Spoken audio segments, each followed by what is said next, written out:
Today is Friday, September 27th. What to know about Hurricane Helene's impact so far after it slammed into Florida as a major Category 4 storm. Also, we'll tell you about the federal charges brought against the leader of the nation's largest city and how he's now responding. Plus, which union's possible strike next week could have a major impact on the U.S. economy, how to get your next round of free COVID-19 tests from the government, and why Hoda Kotb says she's leaving the Today Show. Those stories and even more news to know coming up. Welcome to The Newsworthy. All the day's news in around 10 minutes. Fast, fair, fun, and on the go. I'm Erica Mandy. Thanks so much for being here. You ready? Let's do this. Hurricane Helene has officially made landfall, slamming into northwestern Florida as a Category 4 storm late last night. The storm reached sustained winds of 140 miles per hour at landfall, with even stronger gusts in Florida's Big Bend region, the strongest hurricane on record to hit that region. It was quickly moving inland in the early morning hours. Florida's Governor Ron DeSantis warned, as people wake up this morning, there will be some who have lost their homes in this storm, and even those who have lost their lives. At least one person died in Florida when debris hit their car. A couple others died after a possible tornado in Georgia related to this storm. And unfortunately, the death toll is expected to rise. 3,500 National Guard troops are there responding as needed. Forecasters have warned of possible record storm surges described as unsurvivable in some areas, along with catastrophic flooding and extreme wind. In fact, hurricane and flash flood warnings extended far beyond the coast up into northern Georgia and western North Carolina. Helene will maintain hurricane strength as it tracks into southern Georgia this morning and gradually weaken as it moves north. It's expected to end up in Tennessee by this afternoon, likely as a tropical storm. At last check overnight, there were more than 1.2 million homes and businesses in Florida without power and tens of thousands more in the dark throughout the southeast. Expect more information to come out today, since this is still a developing story as we release this episode. Ukraine's President Volodymyr Zelensky held a whirlwind of meetings at the White House and Capitol Hill this week. Zelensky met with President Biden as well as Vice President Kamala Harris and bipartisan lawmakers. Today, he's said to be meeting with former President Trump. A couple of Zelensky's main goals: ask the U.S. to speed up shipments to Ukraine and get permission to use U.S. missiles to strike deeper into Russia. Right now, current White House policy restricts Ukraine from doing that, and Zelensky's request has so far been denied. The Biden administration has argued allowing long-range strikes in Russia could escalate this conflict. And Russian President Vladimir Putin has already warned that he would retaliate with nuclear weapons. But President Biden did release another nearly $8 billion in military aid for Ukraine that was already approved by Congress, saying Russia will not prevail. Zelensky thanked the president and lawmakers for the bipartisan support. Vice President Harris also met separately with Zelensky. She later made an indirect dig at former President Trump, saying others would tell Ukraine to surrender and give up its territory, which she says are the same dangerous proposals as Putin's. Trump has criticized U.S. aid for Ukraine and says he would be able to end the war. Though Zelensky told The New Yorker Trump doesn't really know how to, even if he thinks he does. Other Republicans have pushed back against Zelensky, though, criticizing his recent stop at an ammunition plant in the swing state of Pennsylvania, calling it a political stunt. Despite some back-and-forth criticism between the two lately, Trump says he will meet with Zelensky this morning. So, to be continued. For the first time, a sitting mayor of the nation's largest city has been charged with a federal crime. New York City Mayor Eric Adams faces 5 felony counts, including bribery, fraud, and soliciting a contribution by a foreign national. He's accused of accepting more than $100,000 in gifts and illegal campaign contributions from Turkish nationals without disclosing the free perks, and in exchange, allegedly did some favors for donors, like pressuring city officials to sign off on a 36-story Turkish consular building without a fire inspection. The U.S. attorney in Manhattan said it was a multi-year scheme that Adams tried to cover up. Federal agents searched his home and seized devices like a cell phone. But Adams is pushing back now, saying he'll fight this case and stay in office. He asked New Yorkers to wait to hear his defense before making any judgments. Some of Adams' inner circle have also been under federal investigation, and some members have recently resigned. Adams is scheduled for his first court hearing today. A dock workers' strike along the East and Gulf Coasts could start as soon as next week. And if it happens, it could have a major impact on the U.S. economy. 25,000 dock workers are ready to walk off the job over a pay dispute. They say they make significantly less money than their West Coast counterparts. They also want protections against automation that could cost jobs. It would be the first dock worker strike in nearly 50 years, and it would shut down 36 of the country's biggest ports, bringing trade to a near standstill. The impact could be huge. More than half of container sea trade goes through these ports, and some industry experts say the impact on the American economy would be up to $5 billion every day. Any shipping delays caused by the strike could also increase prices, which then may be passed on to consumers, which have already dealt with effects from inflation over the past few years. The union and a group representing the shipping carriers and port operators have until Monday night to reach a deal. The carriers and ports even asked the federal government to force the union back to the negotiating table. If an agreement does not happen, though, the strike could start next Tuesday, October 1st. More news still ahead, but first, thanks to our sponsor. If you're looking for cozy, high-quality, great-fitting loungewear that you can actually wear out of the house, too, SKIMS Soft Lounge Collection is the best, softest fabric that always makes me feel like $1,000,000. You already know I love my soft lounge long slip dress. I don't always know how to feel about tight dresses, but this one just works. It looks as casual or as fancy as I want, yet it's so easy to throw on and go. My latest get is the Soft Lounge tank paired with the fold-over pant.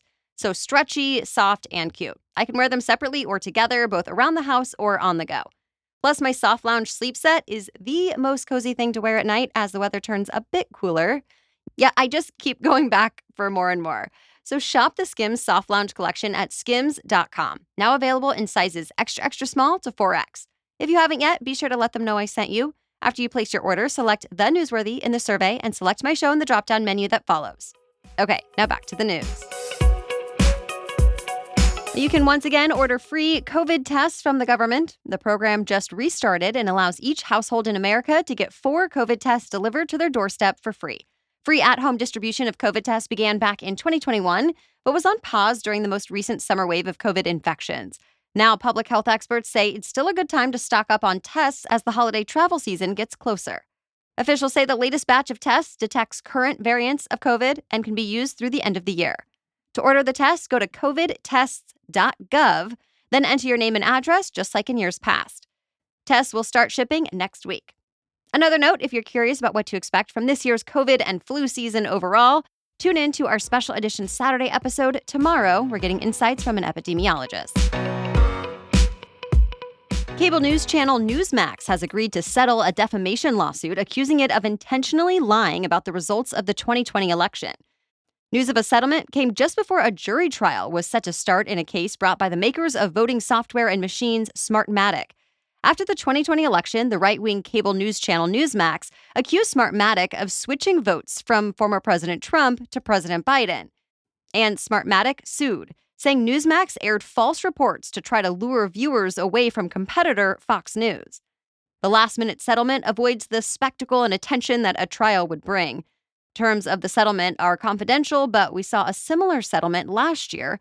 Fox News paid up in a last-minute, nearly $800 million settlement with Dominion Voting Systems over similar claims.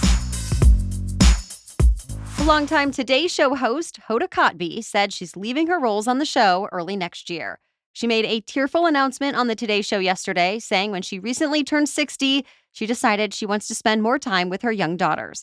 Kotb joined NBC as a Dateline correspondent back in 1998, but she became more well-known when joining The Today Show in 2007, when she helped launch the looser, more personal fourth hour of the show with fellow icon Kathie Lee Gifford. In 2017, Kotb gained even more prominence when she stepped in to replace Matt Lauer on an earlier portion of the show. Now she anchors the first 2 hours of the show and appears in the 10 a.m. slot. Kotb didn't give an exact departure date, but said even after she officially leaves early next year, she's still part of the NBC family and expects to still contribute to the show. Stay tuned for who might replace her. The Oakland A's played their last home game ever at Oakland Coliseum, a place they've called home for more than 50 years. Fans lined up early to say goodbye yesterday, with some getting to the stadium as early as 7 in the morning. Team owner John Fisher and the city of Oakland could not agree on a location or funding for a new stadium, so the team decided to move to Las Vegas eventually. For at least the next 3 seasons, though, the team will play in a minor league stadium in Sacramento, California. And its name will simply be the Athletics.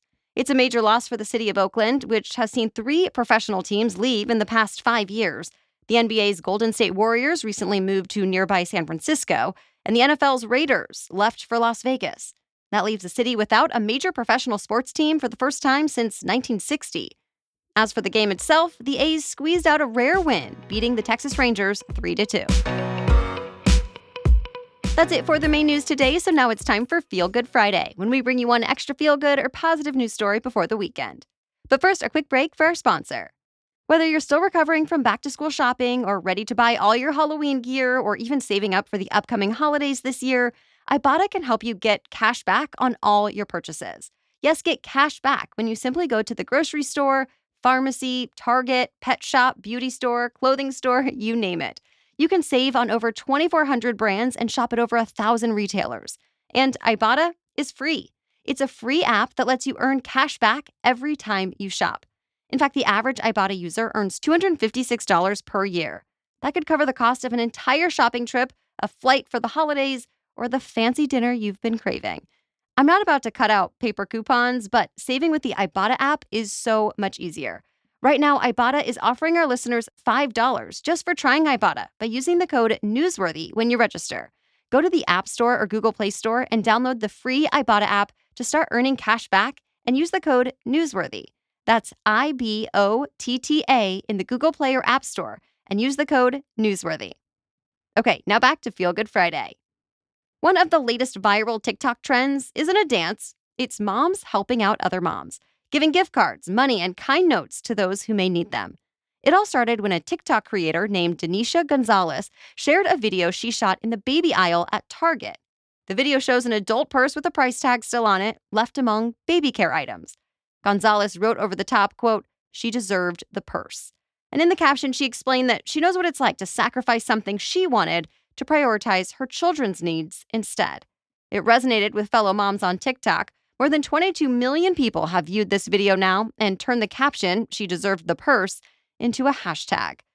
But it went further. In an effort to help moms in need, another TikTok influencer filmed herself slipping a gift card into a box of diapers.